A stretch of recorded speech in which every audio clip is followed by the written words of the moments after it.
Hello, everyone. My guest today is Eric Yuan. He's the founder and chief executive officer of Zoom, which many of you I'm sure have heard of. We're going to jump into that in a second. But before Zoom, he was corporate vice president of engineering at Cisco, where he was responsible for Cisco's collaboration software development.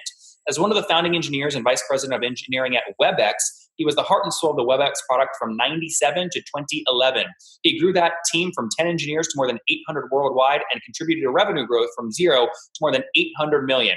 He was named inventor on 11 issued and 20 pending patents in real-time collaboration. And in 2017, he joined the Forbes Tech Council and was added to the Business Insider list of the 52 most powerful people in enterprise tech. Eric, are you ready to take us to the top? Thank you. Yes, I'm ready. That is a mouthful. Okay, so you're at WebEx, big success. You go to Cisco, and then you go, oh, I really missed this video conferencing space. Let me jump back in. What happened? So, we sold the company to Cisco in 2007, and Cisco is a great company.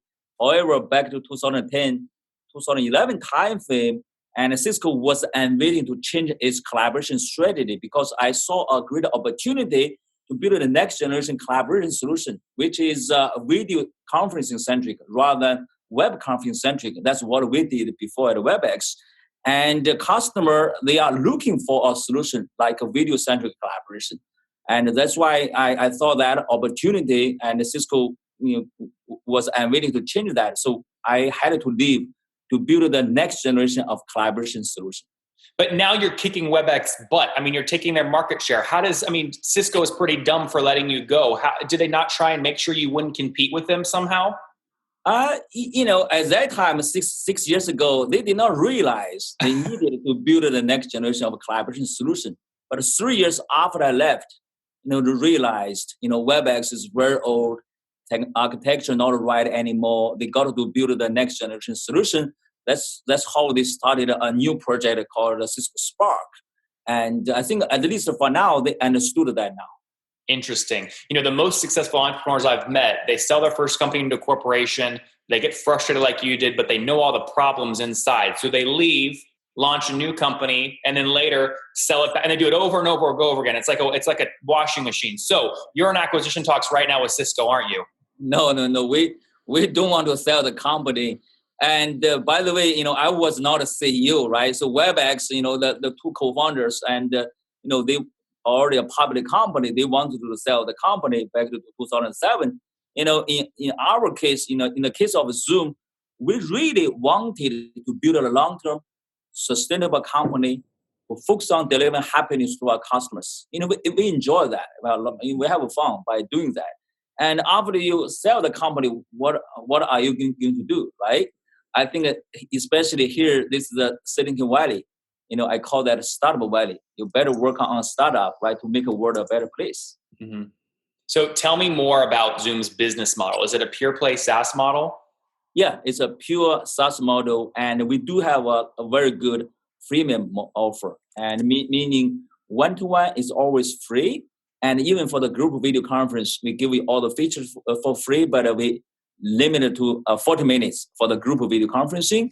If you want to subscribe to become a paid customer, and also it's very affordable, in less than $15, right, per host per month. Mm-hmm. It's a very good price.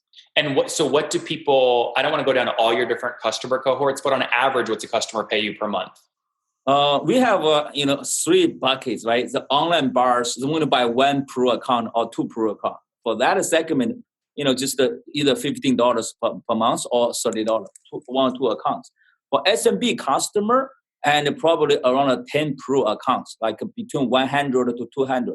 We also have a commercial major account, enterprise account, from 1,000 to like 100,000 a month.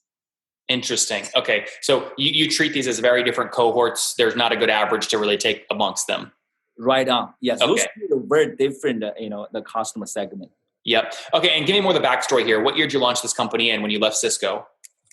I left Cisco end of June of 2011. And that's how I started at Zoom. And 1 month later, some top WebEx engineers, they quit and followed me to join Zoom. Oh, Cisco really doesn't like you, do they? They are okay. Because at that time, they saw, they focused on the social networking. At that time, they saw the overall the collaboration strategy should be around the social networking. I have a different opinion, and they probably thought I do not understand the collaboration, and they think I will go into a wrong direction. Mm-hmm. Now, tell me more kind of about the business here. Have you bootstrapped this, or have you raised a lot of capital, and if so, how much? And when I started, I did raise the $3 million seed funding from all the Silicon Valley, angel investors or friends, and some, ex-Cisco executives, some former WebEx executives as well. And later on, raised the A round, B round, C round, and the D round. And the D round led by Sequoia, C round led by Emergency Capital, B round led by the Horizon Ventures, A round like a Qualcomm Venture, Jerry Young's Emmy Cloud Venture, and some angel investors. So how much total?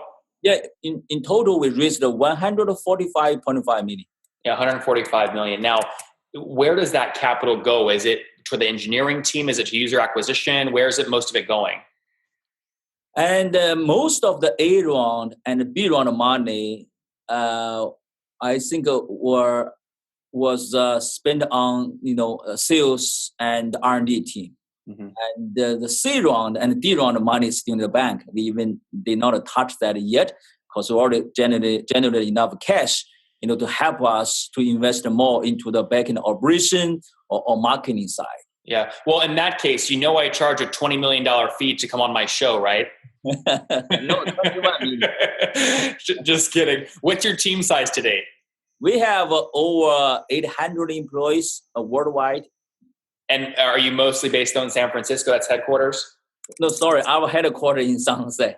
San Jose. Okay, very good. And then remote, the rest of the folks. Yeah, we have office in Denver, Santa Barbara, Kansas, London, Australia, China as well. Yeah. Okay. And now in a little bit, I want to get into more how you're using your freemium model to propel your enterprise success in terms of land and expand. But what have you grown your current customer base to? How many folks? We have a little bit over 850,000 unique business domains. Like Uber, like a Tesla, like a Zendesk, Okta. Those are paying folks, though, right? Yeah, they are. See, Eric, sometimes people lie to me. They say we have all these people, and I go, they're paying, right? And they go, no, they're free customers, and I go, that's not a customer if they're not paying.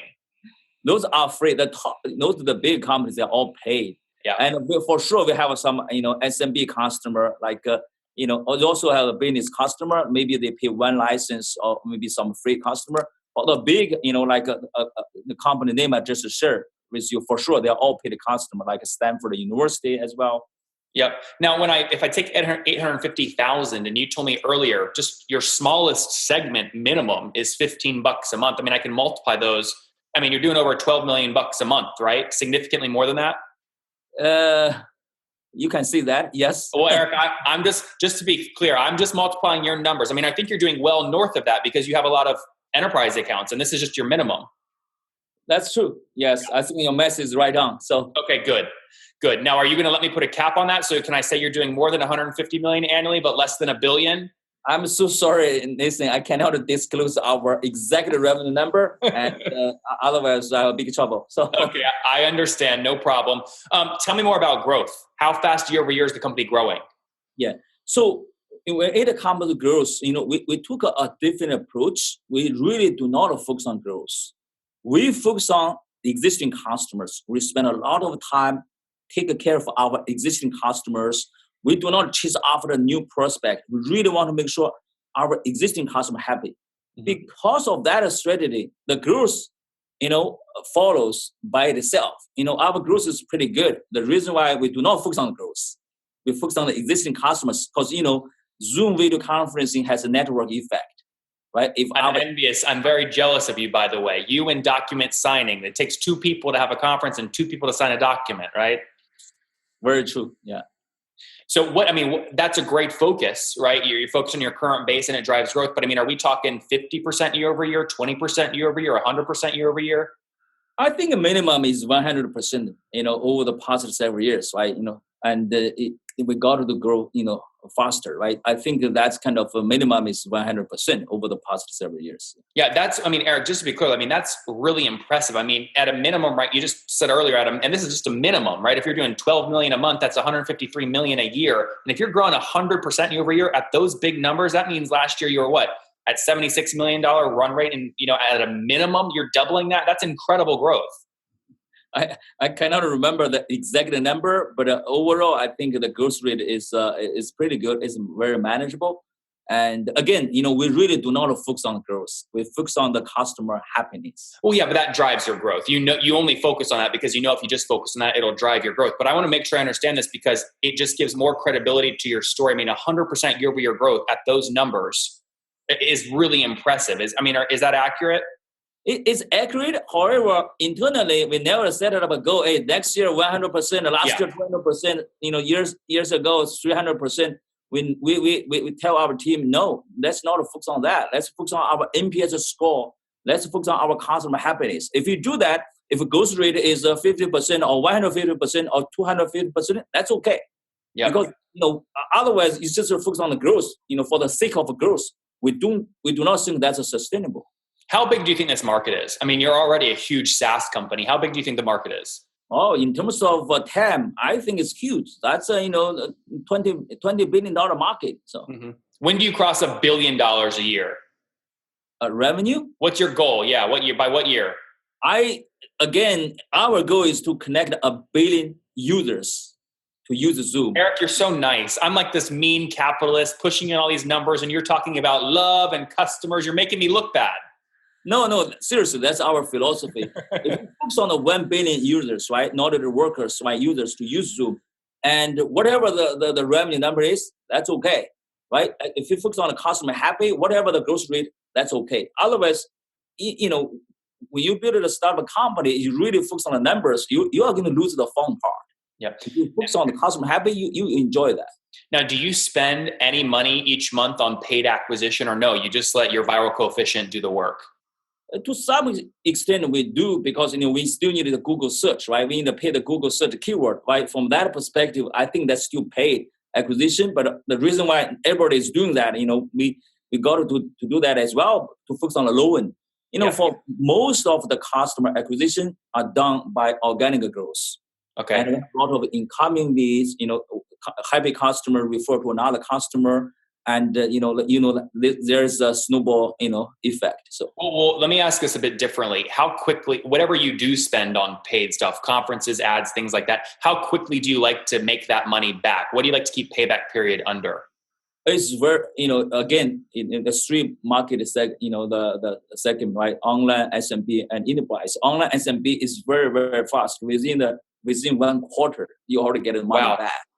Yeah. Okay. And now will you stretch that a little bit more on your enterprise accounts because their lifetime value will be much higher? Absolutely right. Yeah. Enterprise account depends. Sometimes it's, could be 1 quarter, sometimes could be a year. Okay. But never more, you never like to go more than a year. Oh, we do. Sometimes some account is more than 1 year because they already subscribe to other service.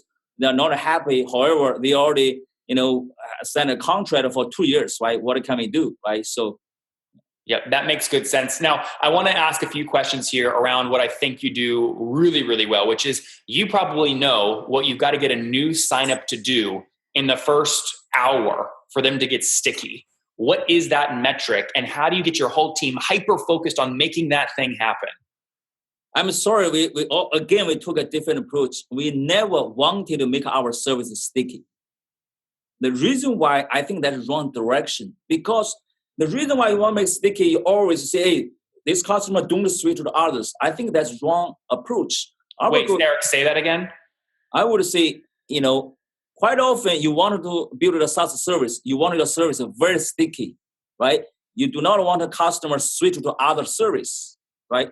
Our approach is different. We really want to make sure customer, if they want to switch to other service, we make it very smooth, very easy. No, that's not my question. No, my question is when someone sends me a Zoom link and I haven't used Zoom before, right? What do you know I've got to be able to do in the first 10, 20 minutes to actually get success from the Zoom platform, to fall in love with you, to increase your NPS score? I'm so sorry. First of all, we got to make it work. Meaning you click that, quickly join the meeting, see each other, talk to each other. You feel like this is very natural experience, more like somebody call you, right? And you click that link, and then another 2 clicks, you join the call, we can talk like today, right? Yeah. And make the first several minutes very easy, and also make sure, when you talk to someone, the video quality, audio, everything else just work. And Eric, in this world, in this technical world we're currently in, you have many, many patents. What makes those first 5 minutes so tricky from a technical perspective? What are the hurdles you had to overcome building this? And first of all, this is a lot of technology built in, right? You make sure you recognize your audio device, video device, make sure you support all kinds of devices, make sure no matter how bad the network is, you always should make it work, right? Essentially, all those kind of hard work, we needed to build that into the product. See, like quite often you are using your iPhone to join, maybe your Wi-Fi network not stable. How can we make sure still keep a very clear audio, right? A lot of technology are built, to support that. Interesting. Okay, and then what about, you said you don't really mind kind of people leaving and going to other platforms. So you probably don't look at things like churn or retention? Oh, we do, because, the churn is very important, because customers not happy, we got to make sure understand why they are leaving, right? However, we cannot do something to make the service very, very sticky. You cannot leave. That's the worst case, because customer not happy, they also cannot leave. I would say that's really not, What is your churn today? Again, the 3, in your online cohort. Online cohort, I would say industry average. Okay, which is about what? It's about the 2 to 3%, right? Monthly? Yeah. Okay. Because they go online to buy. Next 2 months, they cancel. 3rd month, they come back. That's okay, right? This is for online buyers. This is 1 or 2 pro account. And our enterprise, segment is very, very, I would say, is good. Yeah. All right. Eric, let's wrap up here with the famous 5. Number 1, what's the last book you read? The last book is Microsoft CEO Satya's book, and Hit Refresh. It's a great book. Hit Refresh. Number 2, is there a CEO you're following or studying right now? Again, it's still the Microsoft CEO. So. What's the company? Max what? Microsoft CEO. Microsoft CEO. Okay, good. Mike, Satya Nadella, Microsoft? Yeah. Got it. Number 3, besides your own, what's your favorite online tool? Email. What do you use? Gmail? We use Gmail. All right. Number 4, how many hours of sleep do you get every night? 7 hours. That's good. And what's your situation? Married, single, you have kids? I'm married for more than 23 years. Wow. Married and how many kids? 25 years and 3 kids. I thought we were going to say 25 kids. Okay, so 3 years. And how old are you, Eric? For 25 years and 3 kids. How old are you? I'm 48. Sorry, wow. 47. 47. Last question. Take us back 27 years. What do you wish your 20-year-old self knew? I'm so sorry. And another people joined the meeting. So sorry, my bad. Oh, that's okay. We're almost done here. This is the last question. Let me remove him. I would move it. So Eric, last question. Take us back 27 years. What do you wish your 20-year-old self knew? And set up a big dream. Just go work for that. And there got to be a very big dream. There you guys have it from Eric. Set a big dream early and go work with that and work on that. He was part of the original WebEx team, grew to 800 million in sales, sold it to Cisco. He saw a big opportunity at Cisco. Cisco wasn't willing to change and upgrade their architecture, so he left, took some team with him, launched Zoom back in 2011. They now have a team of 800 people trying to make this easy. He holds dozens of patents. They're all based in San Jose and other remote locations all around the world, many different headquarters. They raised 145 million bucks. They don't focus on trapping people in their platform. Heck, they don't even focus necessarily on growth. They focus on making their current customers, their 850,000 customers, successful, and they let their viral coefficient do the acquisition. They've got, again, that many customers, 850,000, paying a minimum of $15 a month, so about 12 million, well over 12 million bucks a month in revenue, or well over 153 million bucks a year in revenue, growing about 100% year over year. Big market. He sees it as a $20 billion market. Eric, we wish you the best, and thank you for taking us to the top. Thank you. Appreciate for your time.